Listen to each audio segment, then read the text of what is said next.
eternity, there is indeed something true and sublime.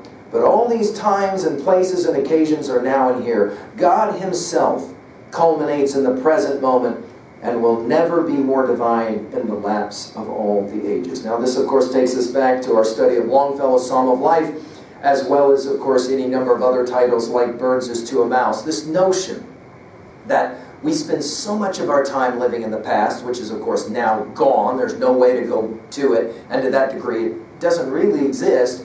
And we spend so much time in our future. When are we going to be there? And yet the funny thing about the future is it never actually arrives. When we die, we will not die in the future. We will die, as he says here, in the present. And we are, he says, enabled to apprehend at all what is sublime and noble only by the perpetual instilling and drenching of the reality that surrounds us. The universe constantly and obediently answers to our conceptions. Whether we travel fast or slow, the track is laid for us. Let us spend our lives in conceiving then. The poet or the artist never yet had so fair and noble a design, but some of his posterity at least could accomplish it. Let us spend one day as deliberately as nature, and not be thrown off the track by every nutshell and mosquito's wing that falls on the rails. Let us rise early and fast, or break fast, gently and without perturbation. Let company come and let company go. Let the bells ring and the children cry, determined to make a day of it. Why should we knock under and go with the stream? Let us not be too upset or overwhelmed in that terrible rapid and whirlpool called a dinner, situated in the meridian shallows. Weather this danger and you are safe, for the rest of the way is downhill. With unrelaxed nerves, with morning vigor, sail by it, looking another way, tied to the mast, like Ulysses. Now, I think it's important to point out that Thoreau has standing behind him the adventures of Ulysses. In other words, live your life as an adventure.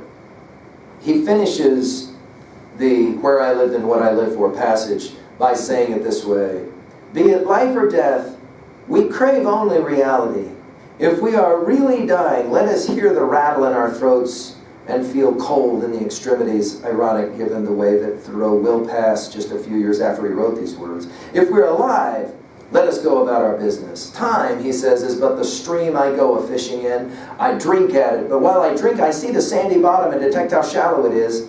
Its thin current slides away, but eternity remains. I would drink deeper, fish in the sky whose bottom is pebbly with stars. I cannot count one.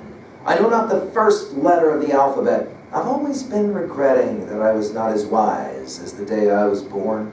The intellect is a cleaver. It discerns and rifts its way into the secret of things. I do not wish to be any more busy with my hands than is necessary. My head is hands and feet.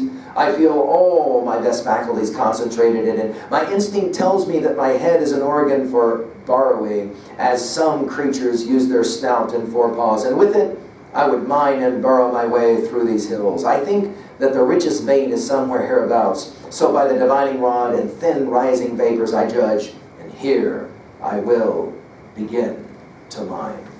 Now it's at this point, as we open with our first two chapters of Walden then, that Thoreau is telling us he has a mission. And his mission is to wake up. We must learn to reawaken and keep ourselves awake, not by mechanical aids, but by an infinite expectation of the dawn.